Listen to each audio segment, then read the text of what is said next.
My name is Sophia, and I'm 28 years old. I walked down that church aisle completely alone, not a single member of my family in sight.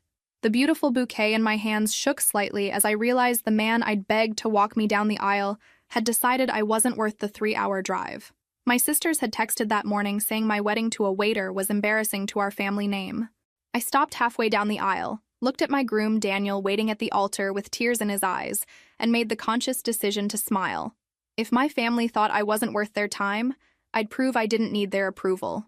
The pastor asked who gives this woman, and Daniel stepped forward. "She gives herself," he said firmly, "and I'm honored to receive her." That moment changed everything about how I saw myself and my worth. Where are you watching from today? Drop your location in the comments below and hit that like and subscribe button if you've ever felt completely abandoned by family. You'll definitely want to stick around for what happened next. But let me backtrack and tell you how I got to that empty church aisle. Growing up in Cedar Falls, Iowa, I was always the odd one out in the Parker family. My father, Richard, owned a successful insurance company, and my mother, Margaret, stayed home to manage our social calendar. My older sisters, Ashley and Brittany, followed the family blueprint perfectly. They married wealthy men from prominent families. Ashley married a banker 15 years older than her, while Brittany found herself a real estate mogul. Both marriages were strategic alliances that my parents approved of wholeheartedly. The expectation was clear: marry up, maintain status, never settle for less than luxury. Then there was me. At 26, I was still single, still working as a marketing coordinator for a small nonprofit in Chicago, still disappointing everyone with my life choices. Every family gathering involved subtle interrogations about my dating life, and not so subtle hints that I was running out of time to find an appropriate husband. Sophia's career phase, my mother would say dismissively to her friends, as if my job helping homeless veterans was just a temporary, rebellious streak I'd outgrow. The pressure intensified when I hit 27. Family dinners became strategic meetings where my parents would casually mention eligible bachelors from good families. They arranged coffee dates with men who bored me to tears, successful accountants and lawyers who saw marriage as another business transaction. That's when I stopped going home as often. Chicago became my sanctuary, a place where I could be myself without constant judgment. My small apartment in Lincoln Park wasn't impressive by my family's standards, but it was mine. I loved my work, even if it didn't pay much. I was finally becoming the person I wanted to be. Little did I know that my family's disappointment in my life choices was about to get much worse. I met Daniel on a Tuesday evening at Romano's, an upscale Italian restaurant where I was having dinner with my college friend Lisa. Our waiter was charming, attentive, and had this incredible way of making everyone at his tables feel special. "Your waiter's cute," Lisa whispered as he refilled our water glasses. I glanced up to see warm brown eyes and a genuine smile that made my heart skip. Daniel wasn't just handsome. He had this confidence that drew you in without being arrogant. When he recommended the seafood special, his enthusiasm was infectious. "Trust me on this one," he said with a wink. "Chef Michael doesn't miss with his cioppino." He was right. The dish was incredible, and Daniel's recommendations throughout the evening were perfect. But what impressed me most was how he handled a difficult customer at another table with grace and professionalism. As we were leaving, I did something completely out of character. I left my business card with the tip, along with a note. "Thank you for making tonight special. Coffee sometime?" My phone rang the next day. Daniel's voice was even more appealing without the restaurant noise in the background. I know this might sound presumptuous, but I'm not usually asked out by beautiful women who tip well. "Well, I don't usually ask out my waiters, so we're even," I laughed. Our first date was at a small coffee shop in Wicker Park. I expected awkward small talk and realized within 10 minutes that I'd never connected with someone so effortlessly. Daniel was intelligent, funny, and surprisingly well-read. He spoke passionately about literature, travel, and his dreams of someday opening his own restaurant. "I know it sounds crazy," he said, stirring his cappuccino, "but I want to create spaces where people feel genuinely welcome. Not just fed, but cared for."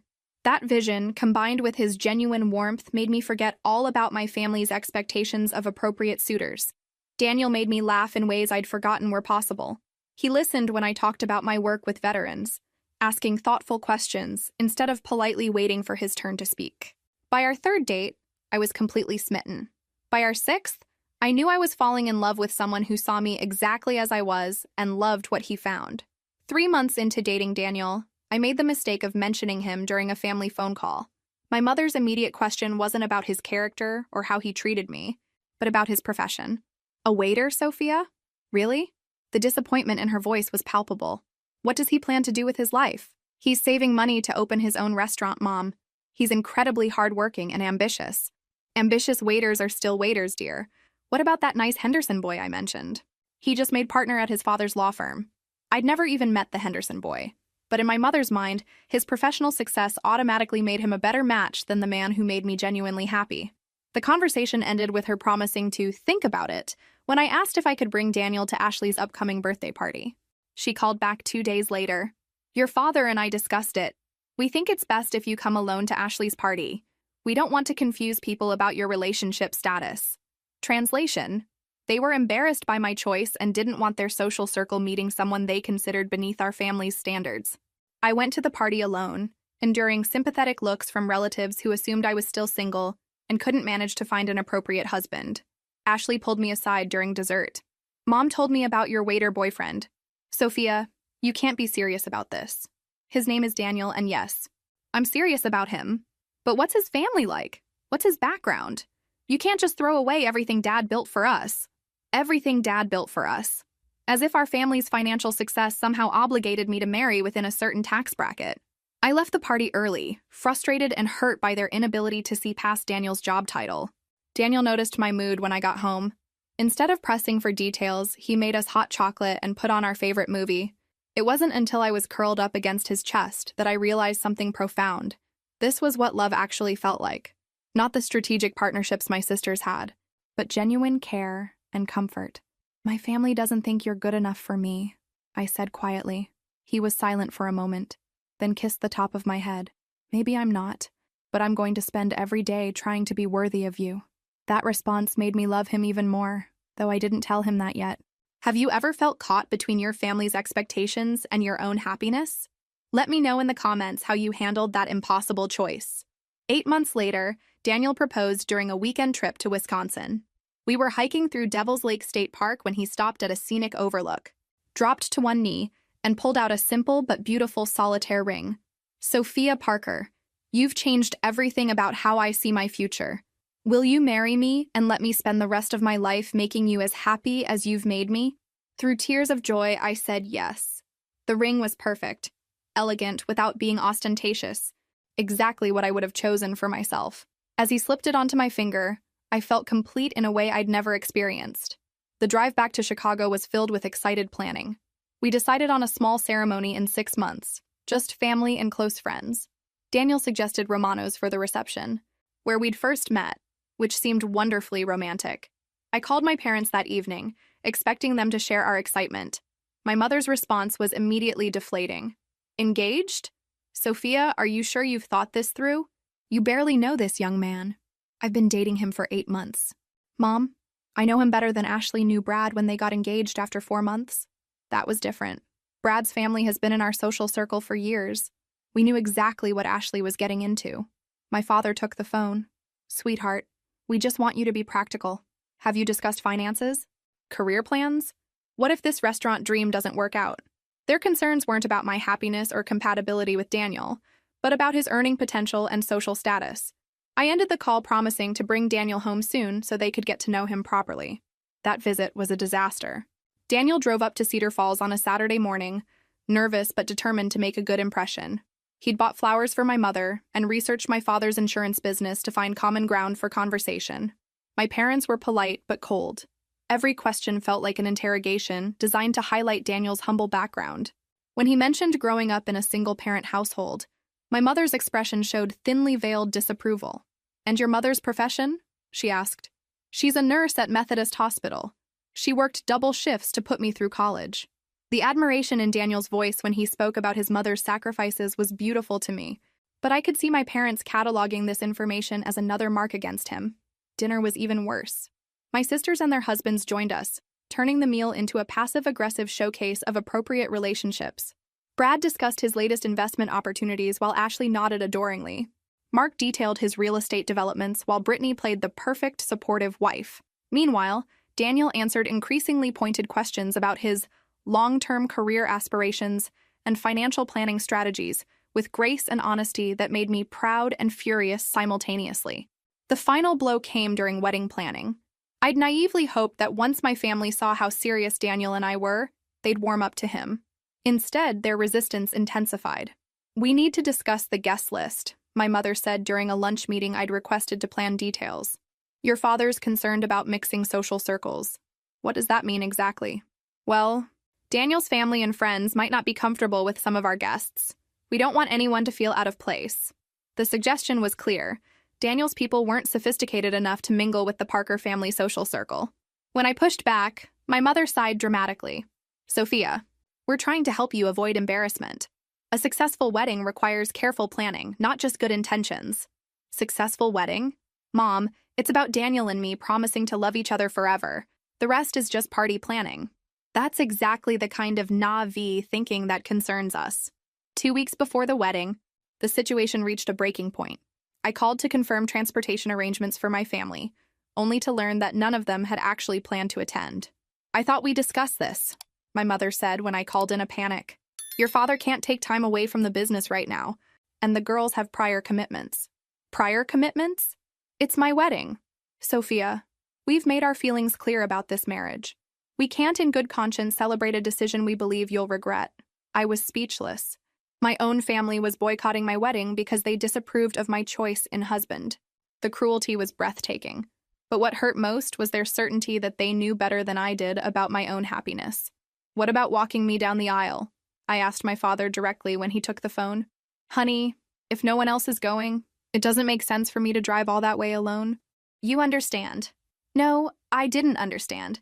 I didn't understand how the man who'd taught me to ride a bike and helped with math homework could find my wedding day not worth a 3-hour drive. I didn't understand how the women who'd spent years planning their own elaborate weddings could skip mine entirely. That night, I cried in Daniel's arms until I had no tears left. He held me silently, letting me grieve the family support I desperately wanted but would never receive. "We could postpone," he offered quietly. "Give them more time to come around." "No," I said firmly. "I'm not putting my life on hold waiting for them to approve of my choices. We're getting married as planned, with or without them." And that's how I ended up walking down that aisle alone, my wedding dress trailing behind me as every step carried me away from my family's expectations and toward my new life. The small church was filled with Daniel's family and our friends, people who genuinely wanted to celebrate our love. Daniel's mother, Maria, had tears streaming down her face as she watched me approach. His sister, Rosa, gave me an encouraging nod. Our friends from Chicago cheered softly when Daniel stepped forward to meet me halfway down the aisle. The ceremony was beautiful and intimate. When the pastor asked if anyone objected to our union, the silence was peaceful, rather than tense. No one there had any doubts about our love or commitment. During our vows, Daniel promised to be the family I deserved, and I promised to build a life with him based on mutual respect rather than social expectations. When we kissed as husband and wife, the small congregation erupted in genuine joy. The reception at Romano's was perfect. Daniel's chef friend had created an incredible meal, and our friends filled the private dining room with laughter and celebration. For the first time in months, I felt completely happy and at peace with my decision. We honeymooned in Tuscany for 2 weeks, staying in small family-run hotels and eating at local restaurants where Daniel charmed the owners with his enthusiasm for their craft. He was in his element, and watching him discover new flavors and techniques filled me with excitement for our future together. It wasn't until we returned to Chicago that I learned my family had seen our wedding photos on social media. The pictures Daniel's sister had posted showed our beautiful ceremony, our glowing happiness, and most importantly, the intimate setting of Romano's. What my family didn't know was that Romano's wasn't just where we'd met and fallen in love. It was also the flagship restaurant of Castellano Restaurant Group, a company that owned over 40 establishments across the Midwest. And Daniel wasn't just a waiter who dreamed of opening his own restaurant someday. He was Daniel Castellano, heir to the family empire, who'd insisted on starting at the bottom to truly understand every aspect of the business. My phone started ringing the morning after we returned from Italy. It was my mother, and for the first time in months, her voice carried a tone I'd never heard before, panic mixed with newfound respect.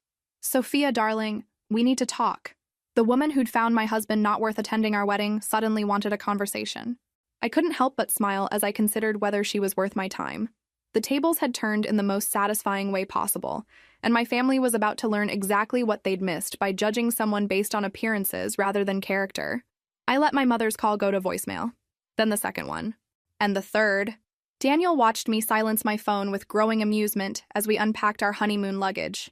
"Aren't you curious what she wants?" he asked, folding his Italian leather jacket. Oh, I know exactly what she wants, I replied, holding up a text from Ashley that read, "Call mom immediately. Family emergency." Apparently, there's a family emergency that coincidentally started the moment they realized who you really are. Daniel laughed. That rich sound I'd fallen in love with at Romano's. Should I be insulted that they think marrying me constitutes an emergency? Only if you're insulted by people who measure worth by bank account balances, I said, finally listening to my mother's increasingly frantic voicemails. Message 1. Sophia, darling, call me back. We need to discuss some family matters. Message 2. Sophia, your father wants to speak with you about Daniel's situation. Message 3. Sophia Marie Parker Castellano, you call me back this instant. We had no idea about Daniel's background, and we need to make things right immediately. That last message made me pause. She'd used my married name for the first time, and the panic in her voice was almost amusing. Almost. They want to make things right, I told Daniel. Isn't that sweet? Now that they know you're not actually a struggling waiter, they're ready to welcome you to the family. What do you want to do? He asked, sitting beside me on our bed. I looked at my husband, this incredible man who'd worked every position in his family's restaurants to understand the business from the ground up, who'd chosen to serve tables because he believed great hospitality started with respecting every role, who'd loved me when my own family couldn't be bothered to show up for our wedding. I want to let them sweat for a while, I decided. They made their position clear when they skipped our wedding. Now they can live with the consequences. My phone rang again. This time it was my father. I should probably answer this one, I sighed. Dad only calls when he's genuinely panicked. Sophia! His voice was strained. Thank God you answered. We need to talk immediately. About what, Dad? About your husband's family business. Sophia, do you have any idea what you've stumbled into? Stumbled into. As if my marriage was some kind of accident rather than a carefully considered decision based on love and compatibility. I married the man I love, Dad. What's your point? Your husband owns Romano's. He owns 43 restaurants across 6 states. The company revenue last year was over $200 million. I could practically hear him calculating my newfound net worth through the phone. And? I prompted. And we made a terrible mistake. We should have been more welcoming. Your mother's beside herself. Now my mother was beside herself. Not when she was boycotting my wedding, but when she realized she'd miscalculated my husband's financial status. Where was this concern when I needed you to walk me down the aisle? Sophia, we didn't understand the situation. If you'd known Daniel was wealthy, you would have treated him with basic human decency. That says everything about your values, Dad. What do you think will happen next? Drop your predictions in the comments and let me know if you've ever had family suddenly change their tune when circumstances shifted. The next few days brought a parade of family emergencies that required my immediate attention. Brittany called with a mysterious crisis that absolutely needed my input. Ashley texted asking for Daniel's restaurant recommendations for an important client dinner. My mother left increasingly elaborate voicemails about family reunions and dinner parties that simply couldn't happen without us. I ignored them all, focusing instead on settling back into our Chicago routine. Daniel returned to work at Romano's corporate office, where I learned he spent most of his time developing new concepts and mentoring young managers. His dedication to the business was inspiring, but what impressed me most was how none of the success had gone to his head. I want to earn this, he'd told me during our engagement.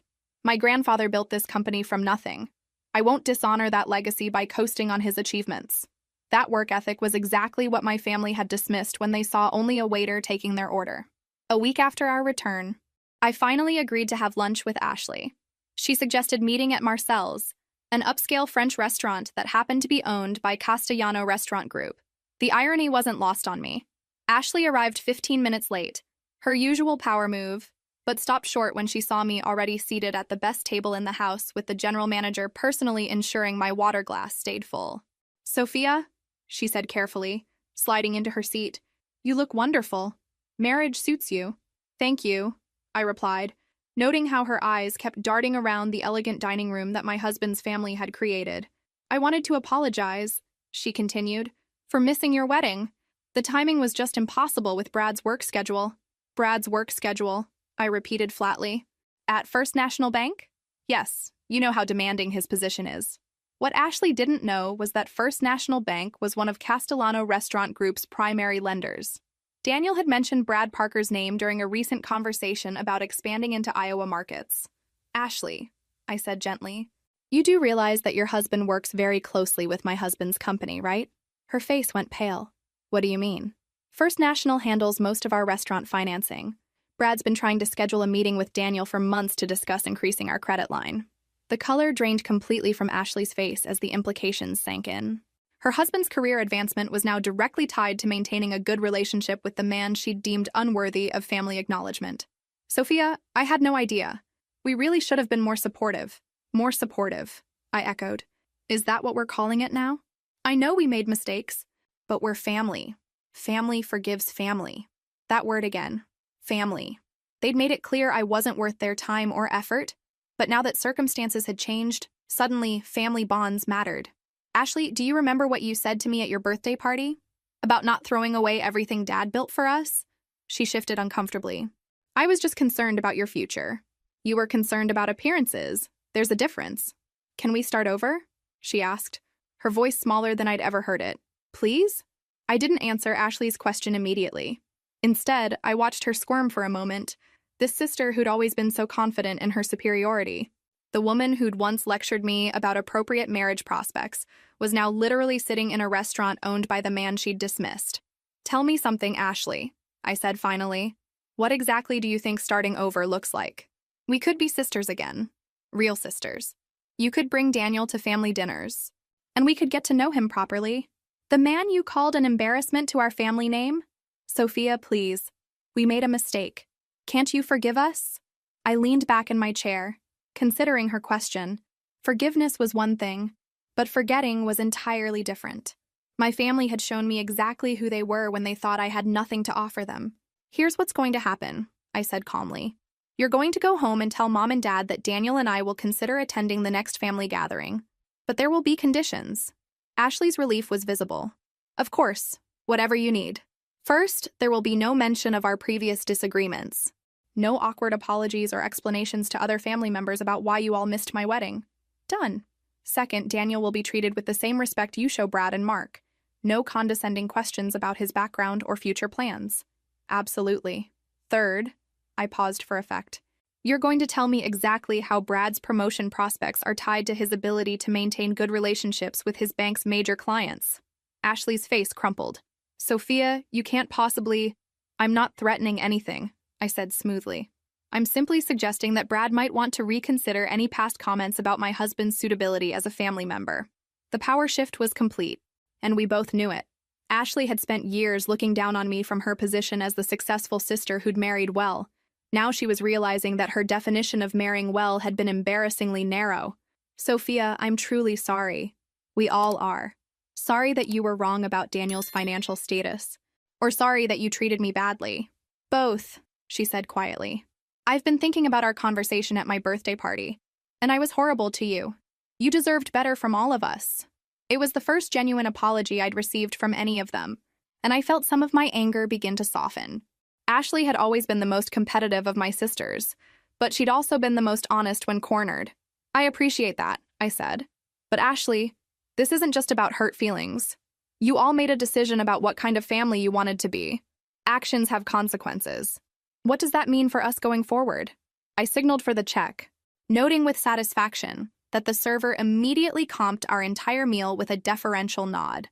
Another small reminder of how dramatically things had changed. It means that relationships are earned, not assumed, just like respect. 2 weeks later, my parents invited us to a small family dinner that turned out to include not just my sisters and their husbands, but several family friends who happened to own businesses that could benefit from connections to Castellano Restaurant Group. I should have expected it, really. My parents never did anything without calculating the potential networking opportunities. Daniel and I arrived fashionably on time to find my father holding court in the living room, regaling guests with stories about his successful daughter and her accomplished husband, the same daughter he'd been too busy to walk down the aisle just a month earlier. Sophia! My mother swept toward us with theatrical warmth. And Daniel! We're so delighted you could join us. Daniel, to his credit, accepted her embrace graciously. Thank you for including me, Mrs. Parker. Your home is beautiful. Please call me Margaret. We're family now. Family now. The irony was almost too much to bear. Dinner was a carefully orchestrated performance. My parents had clearly briefed everyone on acceptable conversation topics. No one mentioned the wedding. My father's insurance business conveniently came up several times in relation to restaurant industry needs, and Brad spent most of the evening trying to position himself as Daniel's new best friend. "I've been following Castellanos' expansion strategy," he said over the main course. "The Iowa market seems ripe for development. We're certainly exploring opportunities," Daniel replied diplomatically. "Brad has some excellent insights about the Cedar Falls area," my father interjected. "He grew up there, knows the market intimately." I watched this pathetic attempt at leveraging family connections for business gain with growing disgust. These were the same people who'd found Daniel unworthy of their time, now trying to profit from association with him. The breaking point came during dessert when my mother suggested that Daniel might want to consider opening a Castellano location in Cedar Falls, with Brad as the local banking partner and my father handling the insurance needs. "It would be such a wonderful family collaboration," she said sweetly. Daniel's jaw tightened almost imperceptibly. He'd been polite all evening, but I could see his patience wearing thin. These people had hurt his wife and were now trying to exploit their relationship for financial gain. "That's an interesting suggestion," he said carefully, "though we typically work with established partners who've proven their commitment to our values." The subtle dig hit its mark. My mother's smile faltered, and Brad's face flushed red. But the real bombshell came when Daniel continued, "Actually, we've been reviewing all our banking relationships recently. It's important that our partners share our commitment to family values and integrity." The table went dead silent. Brad looked like he was about to be sick. Ashley gripped her wine glass so tightly I thought it might shatter, and my parents exchanged panicked glances. That's when I realized Daniel had been planning this moment all along. He'd been perfectly polite, letting them reveal their true motivations, before dropping the hammer. "Of course," Daniel added with a smile that didn't reach his eyes, "we always prioritize loyalty and consistency in our business relationships. Don't we, darling?" I smiled back at my brilliant husband. "Absolutely. We believe actions speak louder than words." The ride home was quiet until we'd driven several blocks. Then Daniel and I both burst into laughter at the same time. "Did you see Brad's face when you mentioned reviewing banking relationships?" I gasped between giggles. "I thought your father was going to choke on his tiramisu," Daniel replied, still chuckling. Though I have to admit, I felt a little bad for Ashley. She seemed genuinely remorseful.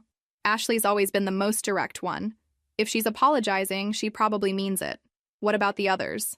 I considered the question as we drove through Chicago's late-night streets. Mom and Dad are panicking because they realize they miscalculated badly. Brittany's probably trying to figure out how to leverage this for her own benefit.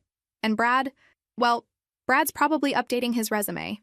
You know, I would never actually interfere with his job because of personal issues, right?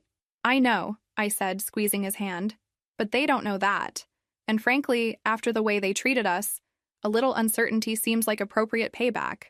So what's our long-term strategy here? Do we want a relationship with your family or not?" It was a fair question, and one I'd been wrestling with since Ashley's lunch apology. Part of me wanted to cut them off completely, to build a life with Daniel that didn't include people who'd shown their true colors so clearly. But another part of me still remembered the good times, the family traditions that had shaped me, the possibility that people could genuinely change. "I think we give them a chance to prove they've learned something," I said finally. "But we don't make it easy for them." "What does that look like?"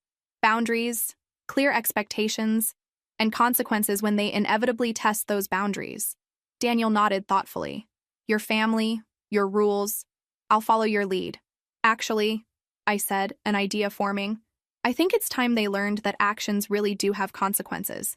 Remember how you mentioned Castellano was looking for a location for the new farm-to-table concept? The sustainable dining project? Yeah, we're scouting locations in several markets. Well, Cedar Falls has been lobbying for more upscale dining options. The city council's been offering tax incentives for the right kind of development." Daniel caught on immediately. "And if we were to open there, we'd need local banking and insurance partners?" "Exactly. Partners who understand the importance of family loyalty and treating people with respect regardless of their perceived status." "You're devious," Daniel said admiringly. "I love it. They want to benefit from our success? Fine. But they're going to earn it the hard way by proving they've actually changed their values, not just their opinion of you. And if they can't prove that, then they'll learn that burning bridges has consequences. Sometimes the person you dismiss today becomes the person whose approval you need tomorrow." We pulled into our parking garage, and I felt a sense of satisfaction I hadn't experienced in months. For the first time since childhood, I held all the cards in my relationship with my family. They needed something from me, and I was going to make sure they understood exactly what that meant. My phone buzzed with a text from my mother. From, "Wonderful evening. Let's plan another dinner soon." I showed the message to Daniel, who shook his head in amazement. "Ready for round 2?" he asked. "Bring it on," I replied. They have no idea what they're dealing with now. 6 months later, I stood in the private dining room of Castellano Cedar Falls, watching my family navigate the most uncomfortable dinner of their lives. The restaurant's grand opening had been a massive success, and tonight's family celebration was the culmination of everything that had transpired since our wedding. Brad had spent those 6 months proving his worth as our banking partner, working overtime to demonstrate his reliability and discretion. Ashley had genuinely tried to rebuild our relationship, calling regularly and even visiting Chicago to spend time with Daniel and me without any obvious ulterior motives. My parents had been forced to compete for the insurance contract against 3 other firms, ultimately winning based on merit rather than family connections.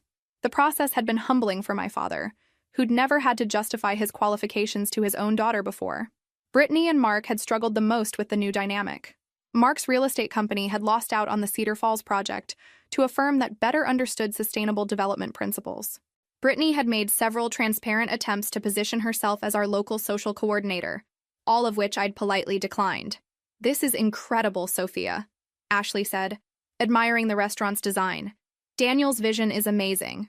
"Thank you," I replied, noting that she'd learned to include me when praising the business rather than directing all her comments to Daniel. "The sustainable farming partnerships are brilliant," Brad added.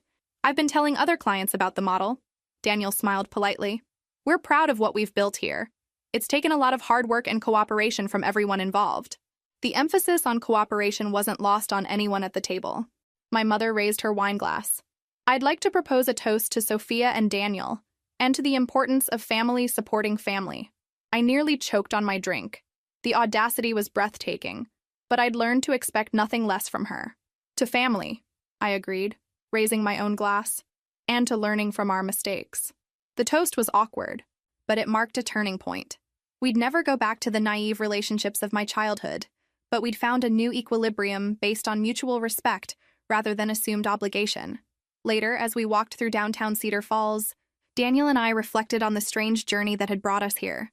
"Any regrets?" he asked, taking my hand. "About marrying you? Never. About how we handled my family? Not one. Even though it's been so complicated? Daniel, they needed to learn that love isn't conditional on social status or financial success. The fact that it took them 6 months to figure that out says everything about who they really are. And now they know that I'm not the same person who used to beg for their approval. I'm your wife, your partner, and someone who won't tolerate being treated as less than I'm worth." We paused in front of the restaurant, looking up at the elegant Castellano sign that had transformed Cedar Falls' dining scene. Inside, our families were probably still navigating the careful conversations that had become our new normal. "You know what the best part is?" I said. "What's that?" "They think this is about them finally accepting you. But really, it's about me finally accepting myself." Daniel kissed me under the streetlight, and I felt the same rush of happiness I'd experienced walking down that empty church aisle. I'd chosen love over expectation, respect over status, and authenticity over approval. If this story resonated with you, make sure to like and subscribe for more stories about finding your worth when others can't see it. Remember that the people who truly love you will celebrate your happiness regardless of the package it comes in. Sometimes the best revenge is simply living well and letting others realize what they almost missed out on. In the end, my family didn't reject Daniel because he wasn't good enough for me. They rejected him because they weren't good enough for us. And that, as it turned out, was the most valuable lesson of all.